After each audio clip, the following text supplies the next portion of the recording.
يا أيها الناس اتقوا ربكم الذي خلقكم من نفس واحدة وخلق منها زوجها وبث منهما رجالا كثيرا ونساء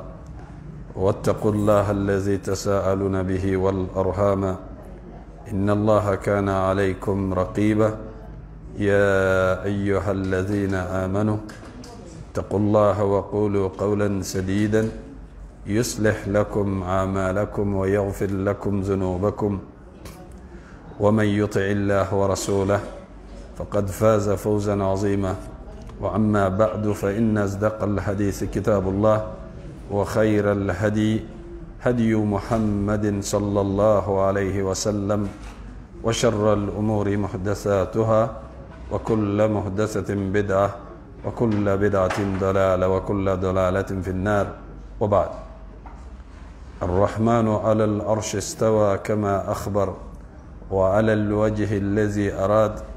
وبالمعنى الذي قال وبالكيف الذي هو أعلم وما قدر الله حق قدره والأرض جميعا قبضته يوم القيامة والسماوات مطويات بيمينه سبحانه وتعالى أما يشركون. وقالوا اتخذ الله ولدا سبحانه بل له ما في السماوات والأرض كل له قانتون بديع السماوات والأرض وإذا قضى أمرا فإنما يقول له كن فيكون ليس كمثله شيء وهو السميع البصير. لا ينام الله تبارك وتعالى ولا ينبغي له أن ينام بيده القسط يرفع ويخفض حجابه نور لو كشفه عن وجهه لأحرقت سبحات وجهه ما انتهى إليه بصره من خلقه وقد انتهى بصره إلى كل شيء من خلقه.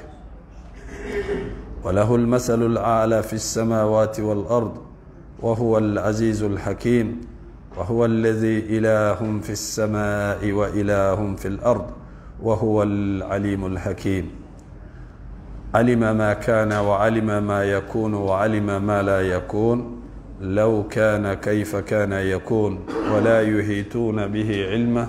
ولا يحيطون بشيء من علمه إلا بما شاء وسع كرسيه السماوات والأرض ولا يؤوده حفظهما وهو العلي العظيم. فالاستواء معقول والكيف مجهول والإيمان به واجب والسؤال عنه بدعة ومن الله رسالة وعلى رسول البلاغ. وبعد، شرح عمدة الأحكام لشيخ عبد الغني المقدسي رحمه الله تعالى. الدرس الثالث بعد 100 وشرحه فضيلة الشيخ محمد بن صالح العثيمين رحمه الله تعالى. الحمد لله بالمو أنغا مسبين مسكرت عليه أنغا تنو أنغا ولي نماندو أنغا فو أنغا بركدا أكن نمي بلبلي باولا ناكا فسمان ديا باولا أنكا ناكا هنولا منون فنغاكا غرين حكليو كجغبولي ما منون كچان نيون كجاتلما أني جاتلي كبغاو أني جاتلي كفون كجاتلما سبين أمباد ديلي كيشي أني نيمي أني جورو سانغروت علي أكوكي أنغا تشيدين بركما بني نو يا لكرا محمد صلى الله عليه وسلم جورو لا أمد ديلي كمين يغن كدام فين كاكو عنيه بسيريا كافو باتو ماتي مني تشيا باتو كاكا ني الله سبحانه وتعالى كلنت كسيريا كافو ألكرا محمد صلى الله عليه وسلم مساتا لا أكتشيدين دو أي تشيلا كان لسي إنافو أكاكا تشويا منا أتملين كوفي أمبي أمدا شرهولا ولندا كمي أني السبانا كرموكي عبد الغني المقدسي عليك كتابو دو كرموكي شرهوك أودي شيخ ابن عثيمين رحمه الله تعالى.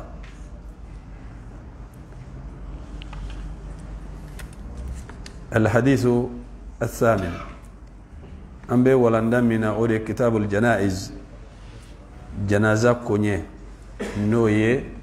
mogo manassa konye munun kanga ke ola dine konnala ambodila hadisa shegina an abi hurairah radiyallahu anhu عن النبي صلى الله عليه وسلم قال أسرعوا بالجنازة إنها إن تك صالحة فخير تقدمونها إليه وإن تك سوى ذلك فشر تدعونه عن رقابكم أكو حديث برا أبو هريرة يرى مسات لك جنگبواما لك تشيدي صلى الله عليه وسلم أكو أسرعوا أيو تليا نتغمي بالجنازة نشوي نموصرة نابا مبولو كتاناي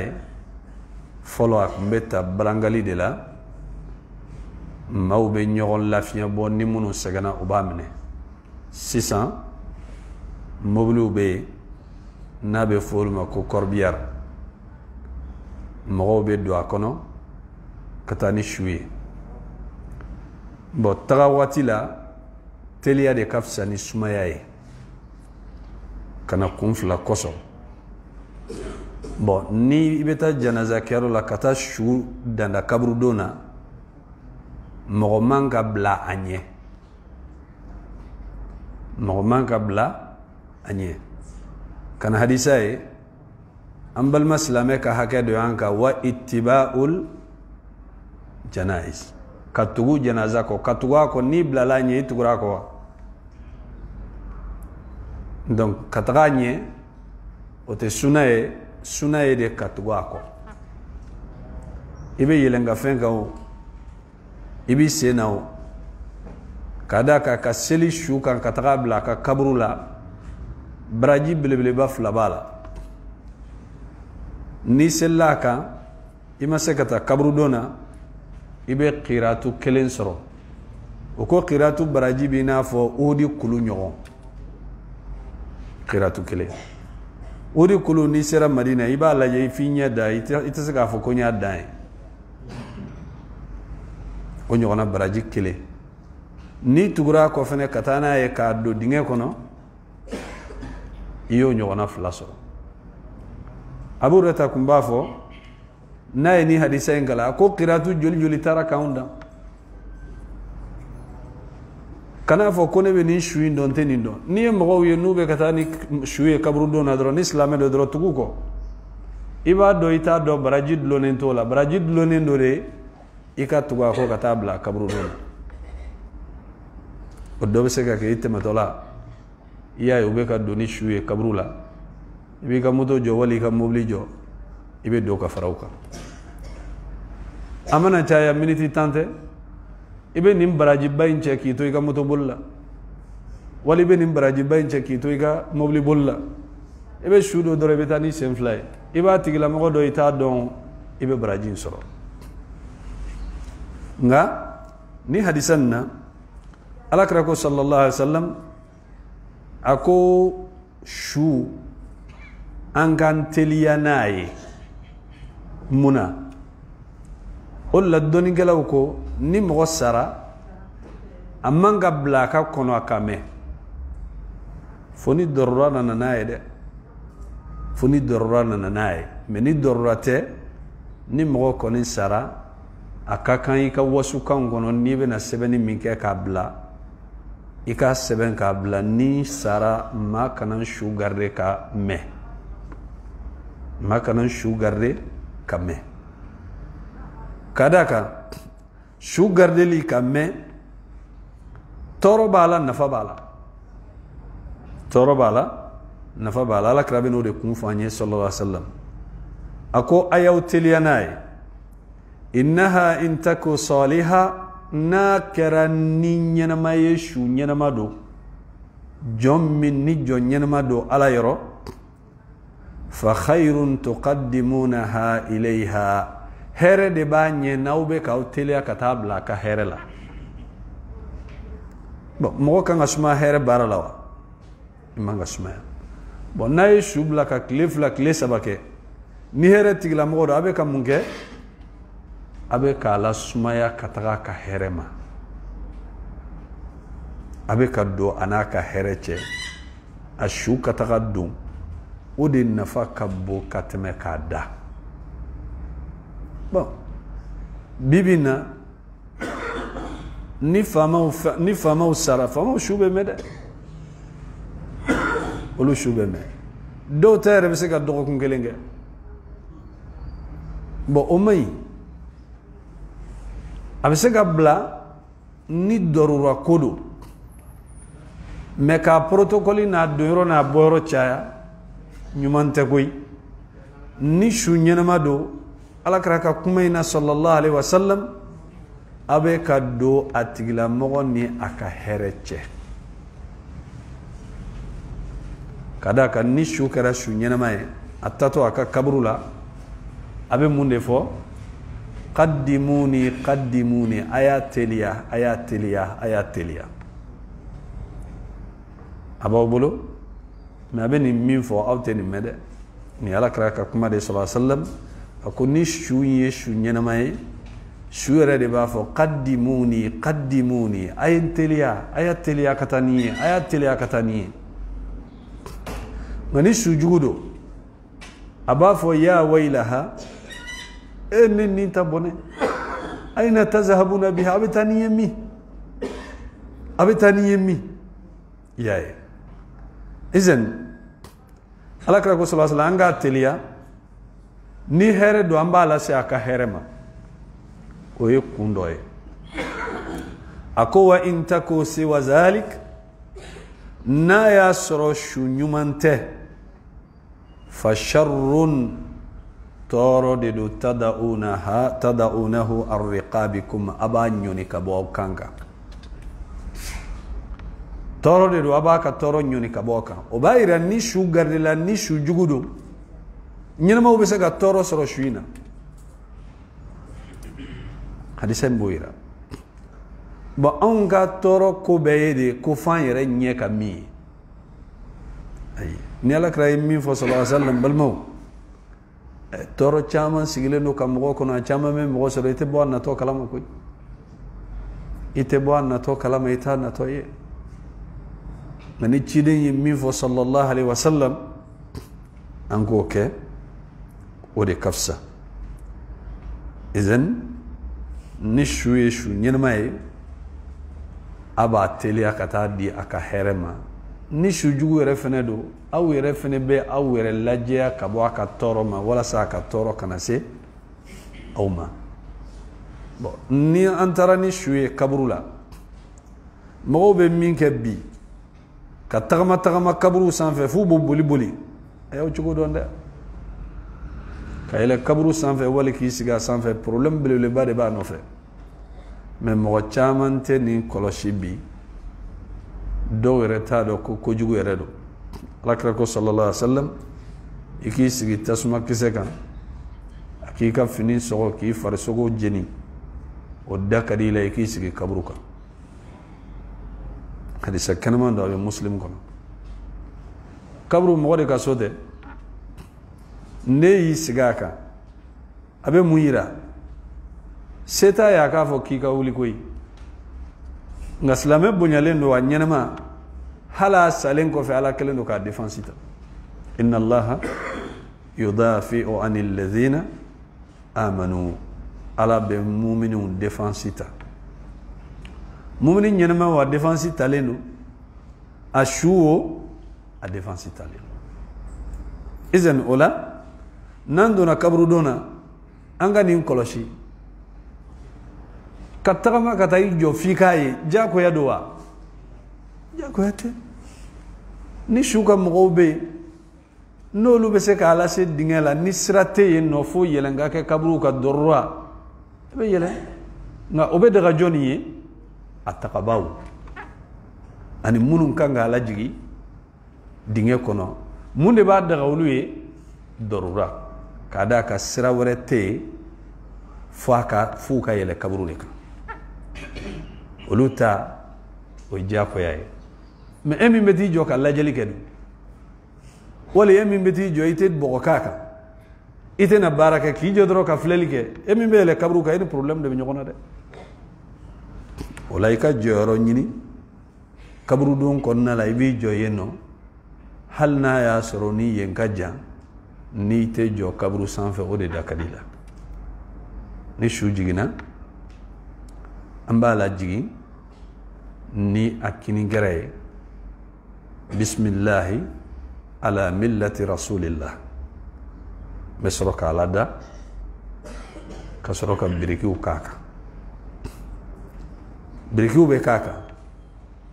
ninte bashiye ni musodo ube fini yanga kuna nga fini mimbe yanga muso kuna anga kundonde kunwore tala de akana ke mo kono ko suna ko de do ayi kumimbala ka muso sutura ni muso be jigi dinge kono mo wore manga magala fa yere balmo imma kaka che wali akaka doke fakilin bakili wali bakili amba fumul mako zawil maharin mamunun teseka musoyin furu olu de be se ka la jigi dinge kono ko almami na ikala jigi ni almami muso te atebe aka magala de anyena ma almami teseka magala chugo mina shufe na teseka magala akam go de bala jigi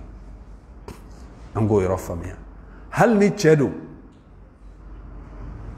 cheyere mo de be jendi almami makuka shula jigi suno jorote almami bolo alade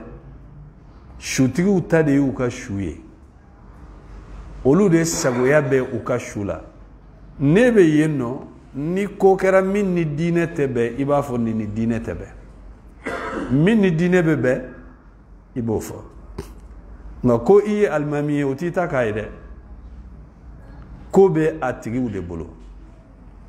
nolu yere de ko almami gere kala jigi bise ka gere kala jigi nu bina la jigi nu te suna don iba fa bala dani muye bismillah ala millati rasulillah abala dani oye aywa na la jigina duwa jumen kanga ke allahumma ighfir lahu wa thabbituhu nimbe damne wakati jume nanya datugu kaba na datugura kaba ni bogo commencera ka kaka mawte kla bogo ere kelile wasro meleke ube ku kabara dam na kon tunnaw na doron abana meleke ube kabara dam alakra ko wakati sallallahu alaihi wasallam awi ala ya fadili aw balmakay أو كا على الدليل على كان نسبتي فإنه الآن يسأل أبيك جينيغا سيسان أنتو ميو من بكي أنتاي إبن مفو اللهم اغفر له وثبته نمسودو اللهم اغفر لها وثبتها نيتسي نيرلا ألا يفاما إكان نسبتي ala yafama ikan nen sabati ala yafama ikan nen sabati ninde sunna me kulu wala shaitan kile ani allahumma salli shiya saba ani fatiha shiya kile la asla lahu fi din la silita la dinala karamo ka kokura dilenin do ka do dine kono ala kraka barate mawkani famia karamo yere de ni ndila wire fede ni karamo yi ni ndila ufe antise ga baraka ni karamo taye kadaka mimba do mimbe passe kabru kono ode ya nyefo anyena ka fo ko mimbe ke ni de duwa yankanga minke ode be shunafa munu ba fo allahumma salli tanto e fatiha tanto qul huwallahu ni hakenna utigila mo ma shitte se ga fo fe mimbe passe kabru kono o ba donwa ka anga do ka fo ko shube kan nyininga anga ngani ndo awre ke jonde afonyi alakra ni alakra min fo mo nyina sallallahu alaihi wasallam nambe alakra bunya pour ka ambe alakra tato e kan noro kra mo tala o kanga famia kra mo tate dine min be kra mo bolo e ka la sedi o la selila kra mo be se ka fili ni kra mo filla o goro ko fili be dine de lawa ayi karamo de filendo karamo wuli balte de ayi wuli bali kelende alakra sallallahu alaihi wasallam alakra dron de te wuli suna tobbe be wuli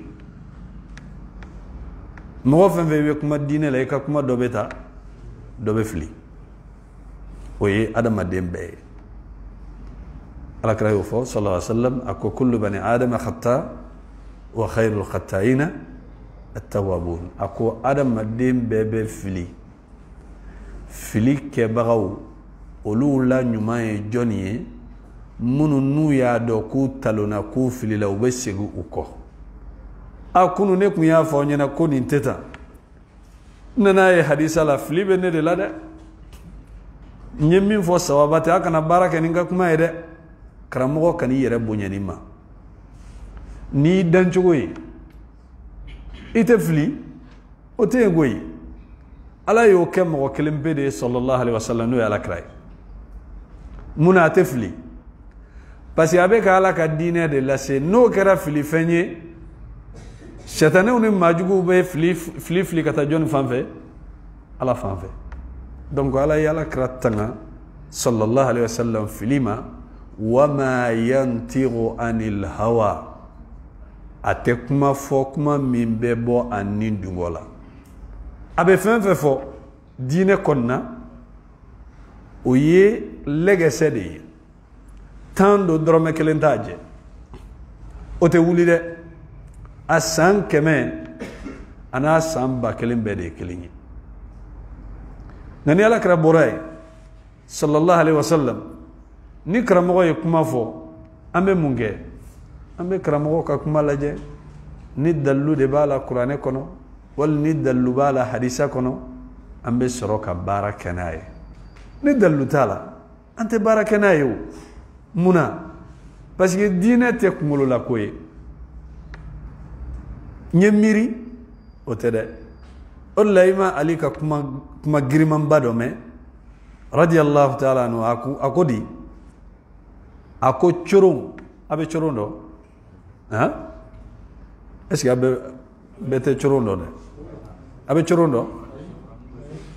choro abe fomi makokufu bamanangande choroe fima namado agolo lamado wali adenamado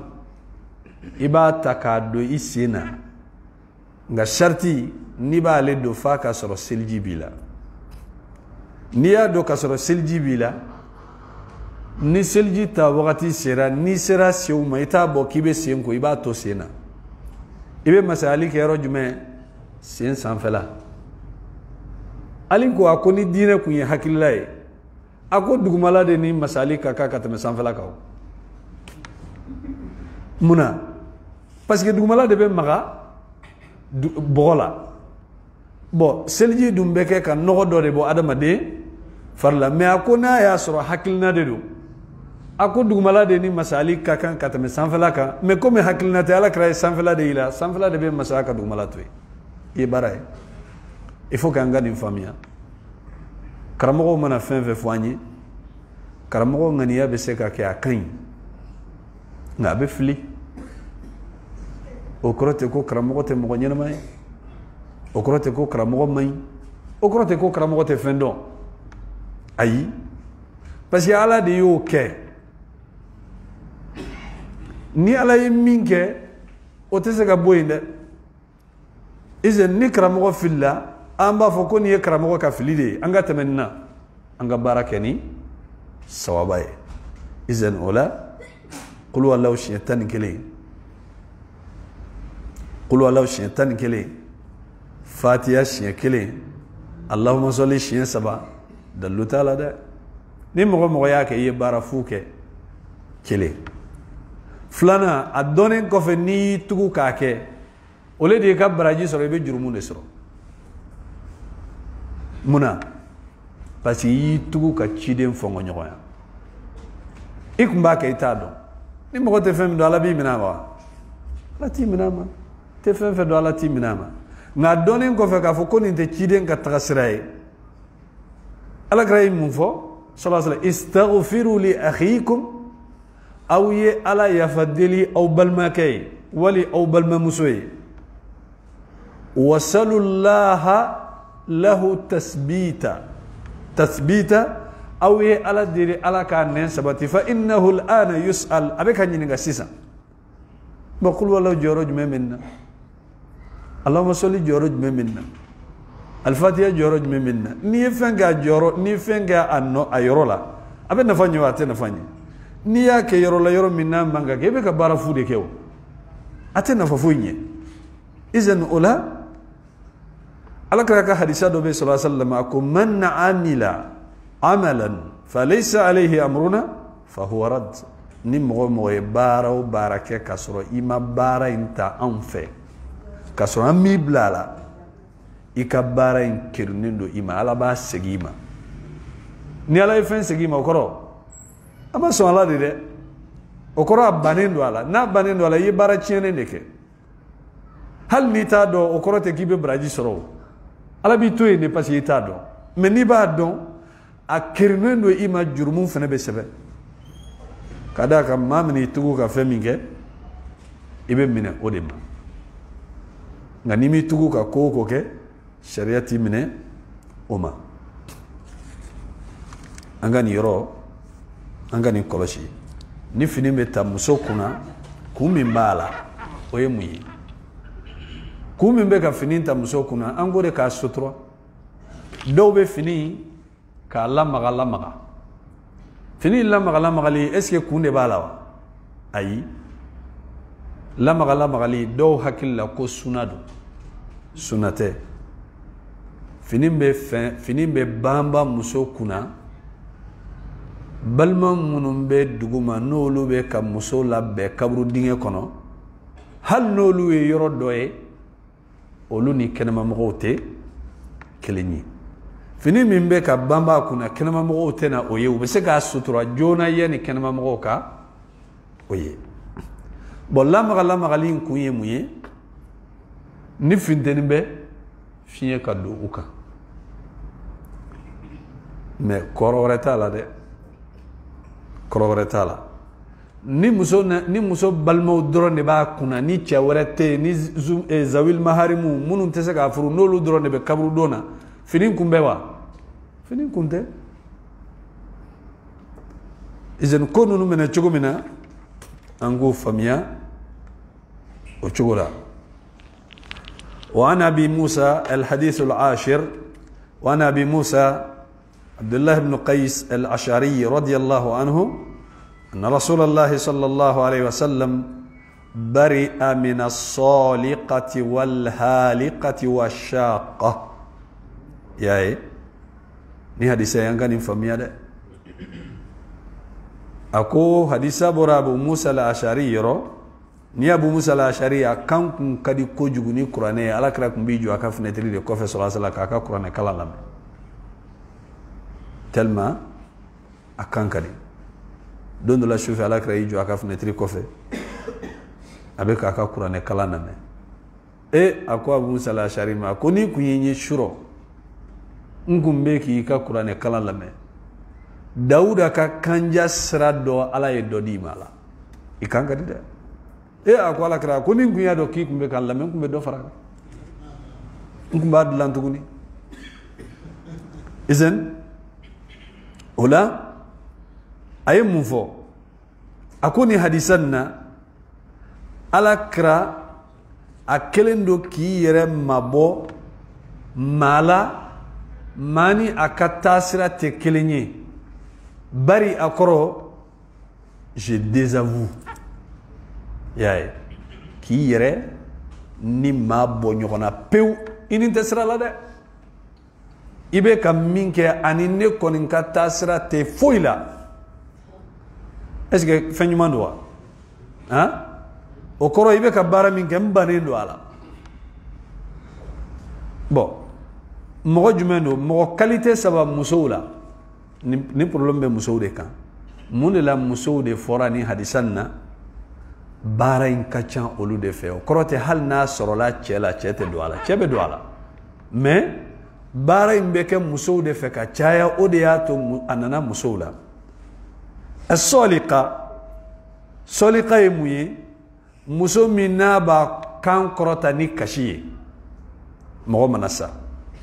i b'i to fan bɛɛ fɛ i b'a kulekan mɛn he anw ta tiɲɛna koyi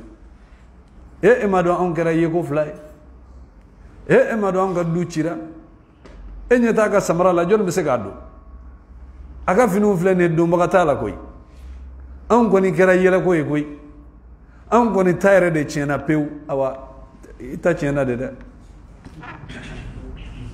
nin kuma ninnu alakira ko sallallahu alaihi wasallam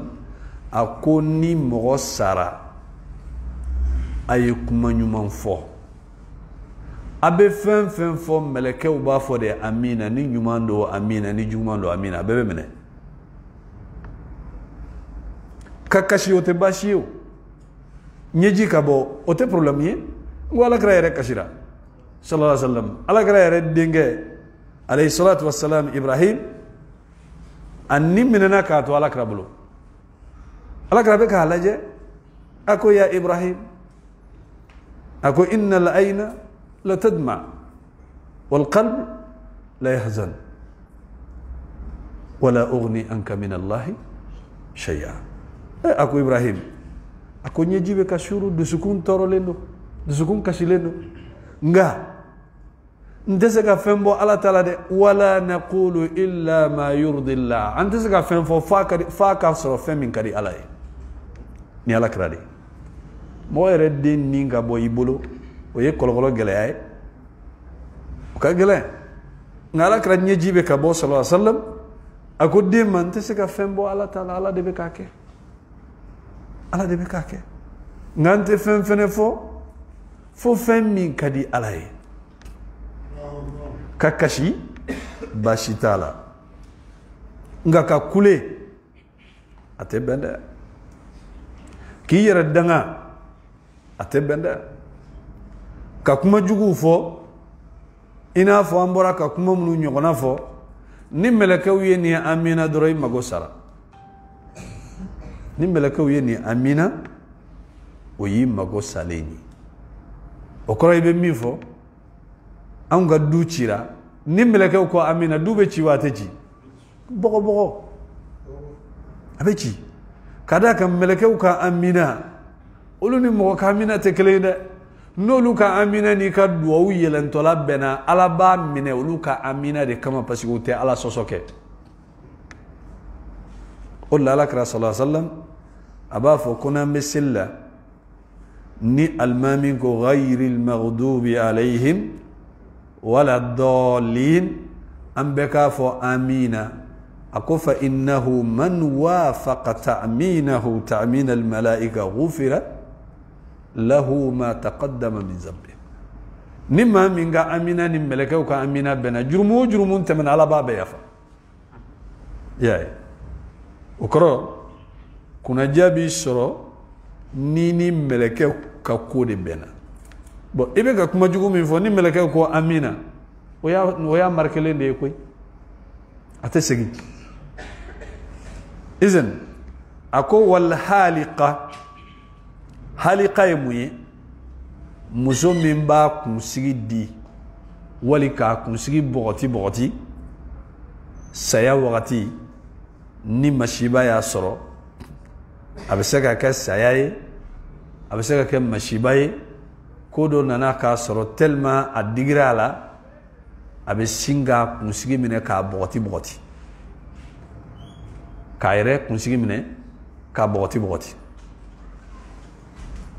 o bɛ se ka kɛ a ye ciseau ta saw a ye fɛn wɛrɛ ta saw k'a yɛrɛ kunsigi bɔgɔti k'a yɛrɛ ɲagasi k'a yira mɔgɔw la ko masiba kelen don k'a sɔrɔ ala kira ko i n'ale tɛ foyi la nin ye mɔgɔ min ka baara ye i n'ale tɛ sira la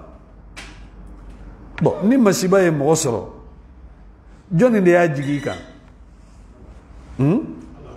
e hakili la ko mɔgɔ bɛ min bɛ se k'a kɔrɔta ni ala tɛ de ayi n balimaw wallahi ni se tun bɛ adamaden ye problème tɛ mɔgɔ si sɔrɔ ni se tun bɛ adamaden ye problème tɛ mɔgɔ si sɔrɔ i bɛ boli biribiri ka taa mori minnu sɛgɛrɛ u n'u ka problème de bɛ si u bɛ wuli nka u tɛ se k'u yɛrɛ ta wuli ka n'i ta d'u ma u tɛ se i bɛ taa soma minnu sɛgɛrɛ la même chose u n'u ka problème de bɛ da u n'a bɛ wuli u tɛ se k'u yɛrɛ ta kɔrɔta u tɛ se k'i ta kɔrɔta kada ka ala yo jelen fo ala kira yere sallallahu alaihi wasallam jonni ala che kadi katame ala kira ha me ala kira yere tese ka problem bo ayre ka ayre tese ala ku wa iyamsaska allah bidurrin muhammad nine ala yitoro de lasima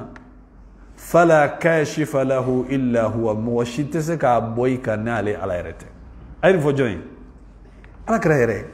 ebe jon soro dugukolo ko ka ko min be fanga soro ko wali mi na ka do jabile no wal na che kadi katama ala ka ala ko ni problem be ala kira yere ka tese ka wuli ebe ti tadi joni ma ko ye muri ko be se kola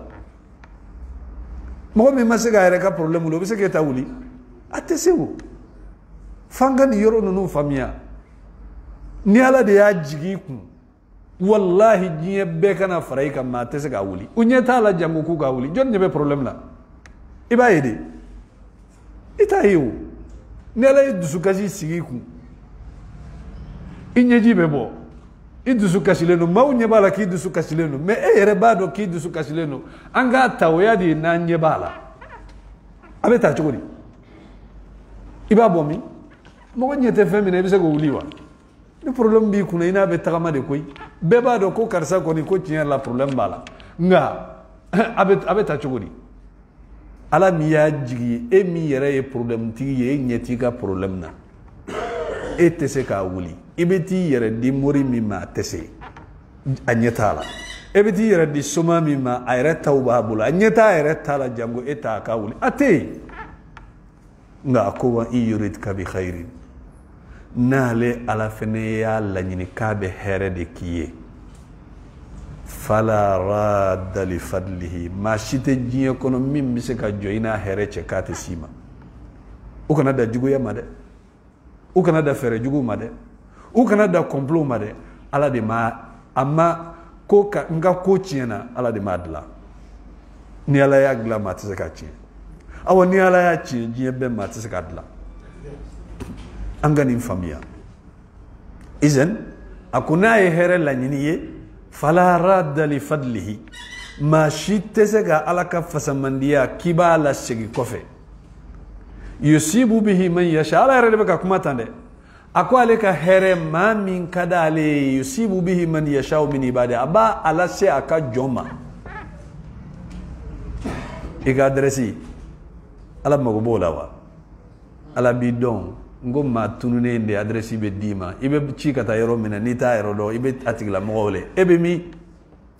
oga sobe quartier mena amela fiabu ebe la fiabu fanyme na ba yero do abi nyiniga wa ati nyiniga nga Allah subhanahu wa ta'ala ay jom fen feda be bedo iga problème wa ba kalama ale de ya dayku na ma boykum ma teseka boykum ni ni famia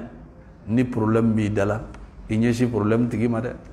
ni mi nyesha tigi ma imani nyeshi mo ma be do fare ka problème kuna wari deni munum bi bulo bu dunku keppe bi poshi la ngulum la problème ma nyina bo ika économie fitini mi fene ko bi bulo uyo fene du do fara li kuma do ma fara ko do fara li ka problème ka ngana ya sori ku nyeshi ala ma problème yi régler li aka no ngoy silji tadro wali ka shufla ika 3h makono wali ka 4h makono shu ala be jigin kana jiyan sangulo na te jigin kana mawre kama onde do jabili 100% 1000% hali siga kelen dala ni koni wulila ka beno wakati e yere tese ka dala ko munum be kala bolleke ko gelema munu ne yere tese ka dala ka fo ko nimbe se ka kenewa ayi ka wuli doro ka bena wakati ala ba fo de fo kata fajiri se ana al malik nede masay ana al jabbar ko bela jele nyana bo bagay nede hal min ta'ibin fa atuba alay yali barajugo kala jumbe na e barajugo ke na be feka nimisa ka tubi nga ka tubi mine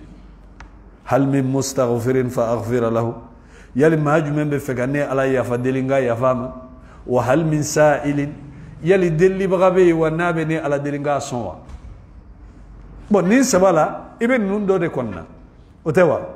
ni koni ala delu wakati anyina bora ninga gelewa consultation ibe min sarawo ni nana ni ya soro mo bi nya murke fe wala soma ke fe bi sigarana wa sigarana ala fe arante parce que aranye de se bagato barade ma min te se ka benyana bo arante ala fe wakati kadi ibe se ka do aleka wakati kadi ibe se ka aleka da kongo awa ni ka waru duna kabba na dona ko warti bulu murike mana do kido iba sorowa ite donde parce que bara keriye ka waru duna kabba jigiyate tuguni ko ni bara keriye be se ka fensara ite dongoyi soma ke ofene fe chogoya do ni alama farika yare ibe tamashede kuna ye chenye ko loki blemantigi akana dayala nyede wal nay musokrobaye akana dayala nyede mina tamashen dawma na ale koni nana dro aw kana so akado pew meninte ala fe ala ka dayala lendo sufarat leka ala yare de be klaki wele kona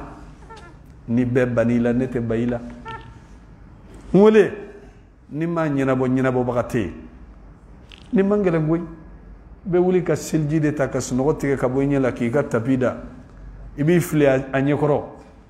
ala ni ma nyema tagarote na erote koy ma shide te se ga nyina bo nete awa tigi flate ne ete koy nte tayro wore koy e fende do awa e fenfena be nyina bo de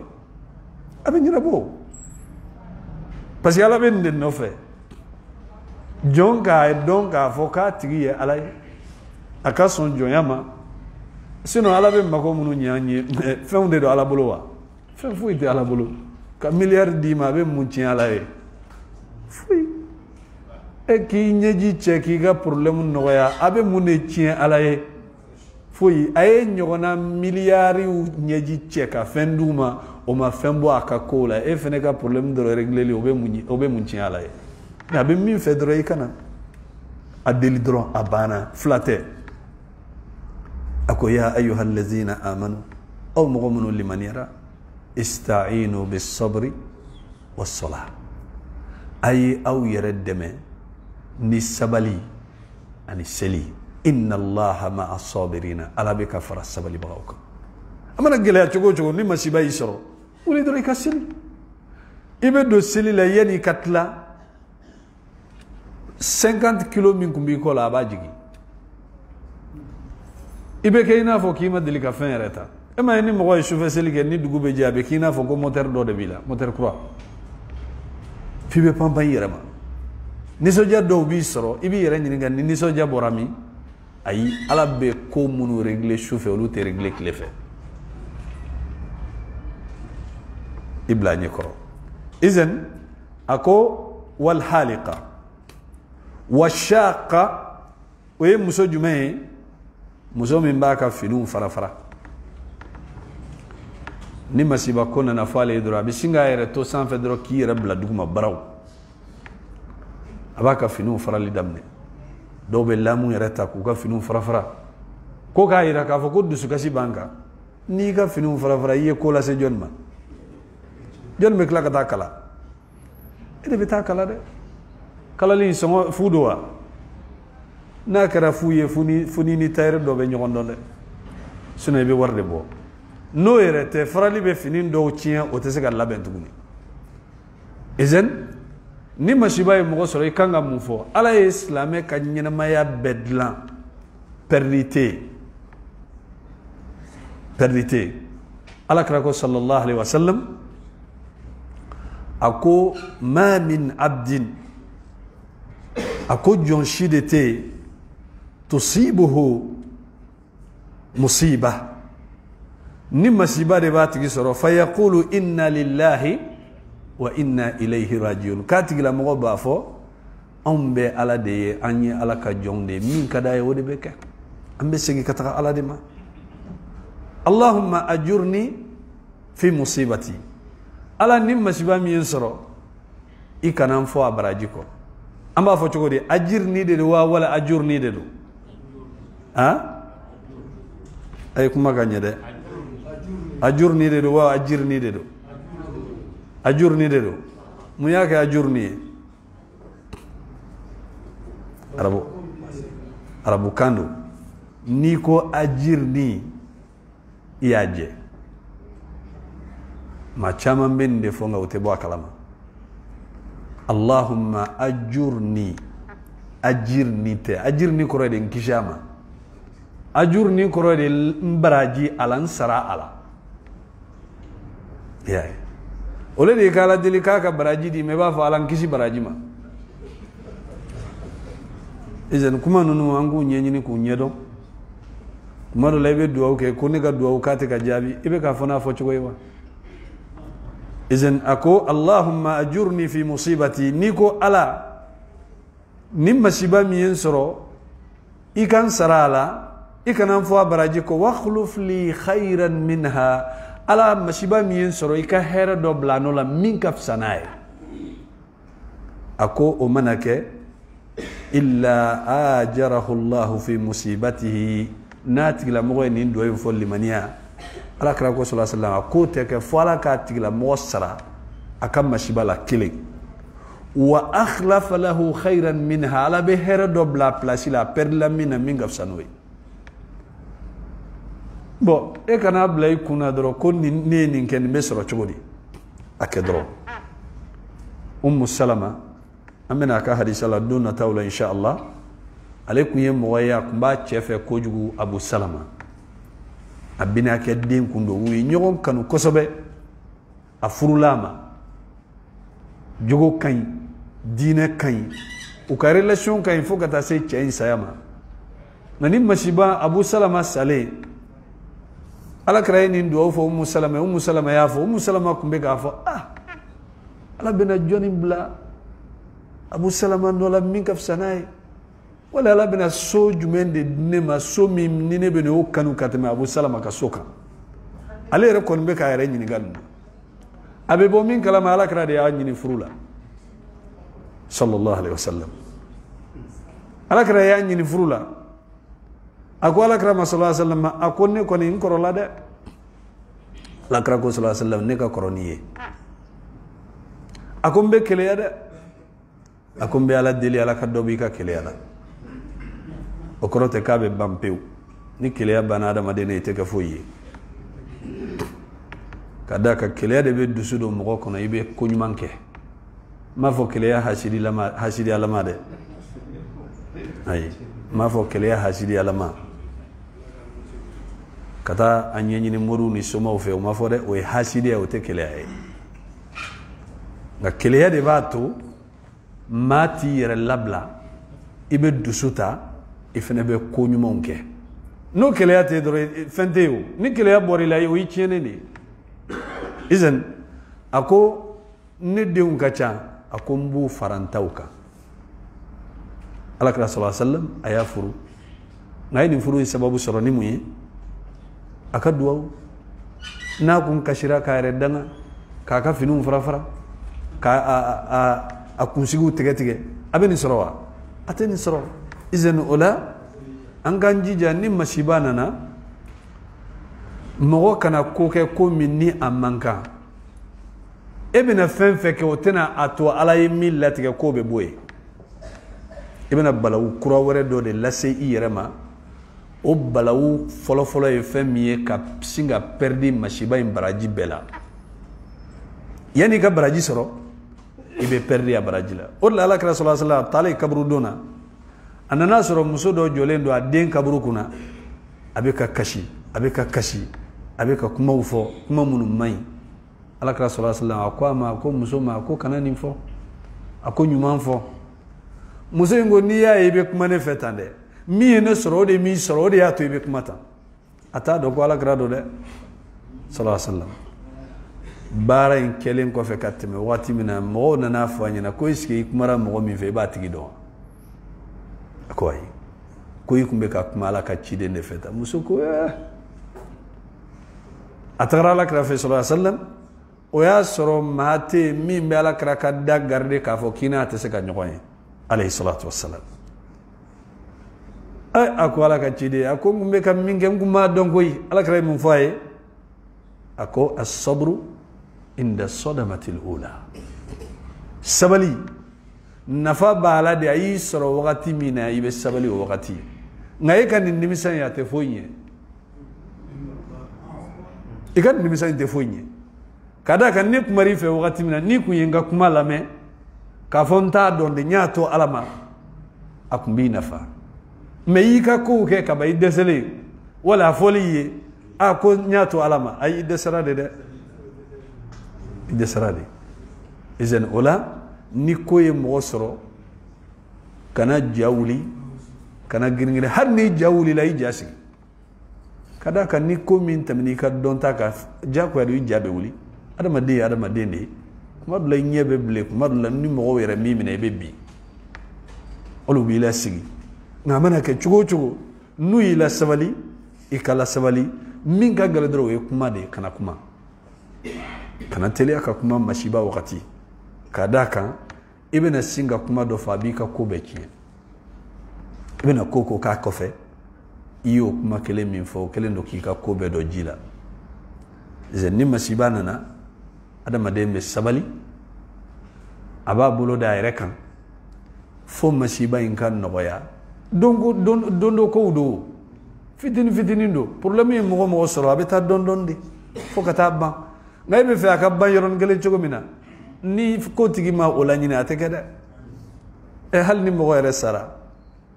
sayaddu ana jugu se jeddu duskashi kelewndo wa kelewunte abeta se kile dama do kun kele ambe nyine ko ni ala kunya ke ko ada madente nyina ate balo na nyina e neme do de ni ala ya ada madina da nyogon fe wala sa ka se ka nyina ma ke ko do be nolu tori hakilla ko nyina te itse ga dumuni gew suno ko ka haram yema itse ga foide ke ka nyina ma la ngala ban la nyina de wala sa nga se ga nga nyina ma ke o ye ko ye amana gele ya chugo dondo do ibe nyina ni beko ala ka fami adama subhanakallahumma bihamdika ashhadu an la ilaha illa anta astaghfiruka wa atubu ilayk وصلى الله على نبينا محمد وعلى آله وصحبه وسلم تسليما كثيرا وآخر دعوانا أن الحمد لله رب العالمين. أيوة.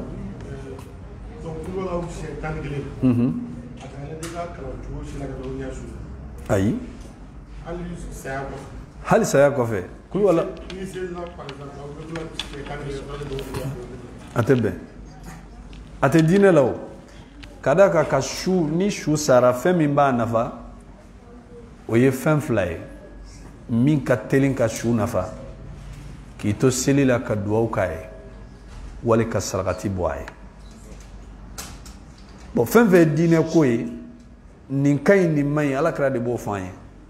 bo ni mo mi koy masisa koy ga shu ika kulola shetani kelenge ni sella wakati ika allahumma salli shiya sabake ika fatiya shiya kelenge iseli wakati nimbe shuna fa atigla mo nyini ga ko dallu jume bala kana tayaro jande dine dallu betami qur'ane ani hadisa e ka nyini ga dore ka fo ko karamo est-ce que dallu ben nawa atese ka dallu dima bonni dallu te dima koro we karamo ga ka fabrication donc ni yorote karamo ka fabrication bolo dine la dine ala tade anya soro chogo minamba ketende aban nafa me ka fo mo mana na ibika hakilna douala kono koni kai nay ni fene fraka o kai nantaro sera fe dine rete to mo bolo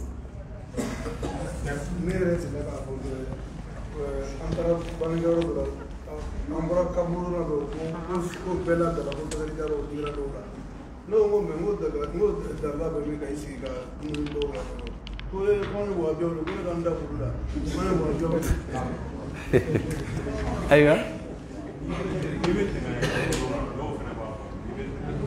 ni bete me kabru dona dalu tashila do kodi o ye yoro kadi hali dali kadlanga bisega do ki ka shuye e ala ikahinem fashula wala ala ikahinem bashula obisega kay dali ibe silila ibe tagamala ihagli mana jigi ka shula wakati ibesega do ke ibe ala de deli pour que ala ka hera do la sama odlonente wakati koni yoro kulaw la